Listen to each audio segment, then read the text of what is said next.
కాళేశ్వరం పంపులు ఆన్ చేయడం టెక్నికల్ గా అసాధ్యమని మంత్రి ఉత్తమ్ అంటే మీకు చేత కాకపోతే మాకు ఒక వారం అప్పగించండి, అన్ని ప్రాజెక్టులు నింపి చూపిస్తామని కౌంటర్ ఇచ్చారు కేటీఆర్.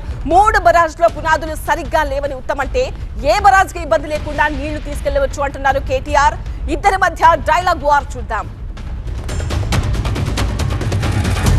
మీ కక్కుర్తికి కమిషన్ల కక్కుర్తికి ఫాల్టీ బ్యారేజెస్ కట్టి ఈ పంపు ఆన్ చేసి అక్కడ నీళ్ళు పంపి ఈ పంపు నీళ్ళు పంపి అంటే అది దానికి అసలు పూర్తిగా ఒక సిల్లీ మూర్ఖపు మాటలు. కన్నెపల్లి పంప్ హౌస్ ఇప్పుడు స్విచ్ ఆన్ చేసి సుందిల్ల బ్యారేజ్కి అన్నారం బ్యారేజ్కి అక్కడి నుంచి సుందిల్ల బ్యారేజ్కి నీళ్లు పంపడం అది టెక్నికలీ సాధ్యం కాదు. ఆ గేట్స్ దించే పరిస్థితి లేదు. ఆ ప్రాణహితలో నీళ్లు సరిగ్గా ఉపయోగించుకోవడానికి మీరు సరిగ్గా కట్టుంటే ఈ పరిస్థితి రాకపోయేది.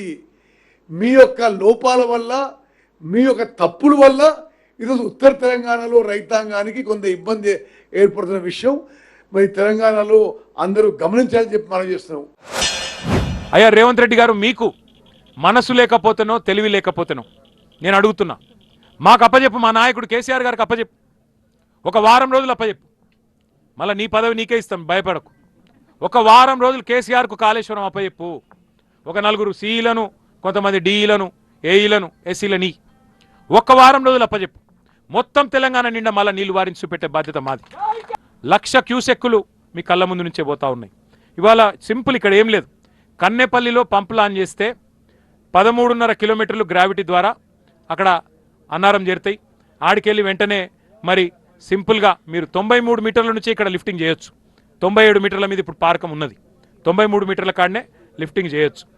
ప్రభుత్వం కనుక దిగి వచ్చి మరి స్పందించకపోతే అవసరమైతే మా నాయకుడు కేసీఆర్ గారితో సంప్రదించి అవసరమైతే మరి తొందరలోనే ఒక 50-60 వేల మందితోని కన్నెపల్లి పంప్ హౌస్ ముట్టడించైనా సరే మేమే అవసరమైతే పంపులు ఆన్ చేసే ప్రయత్నం కూడా చేస్తాము.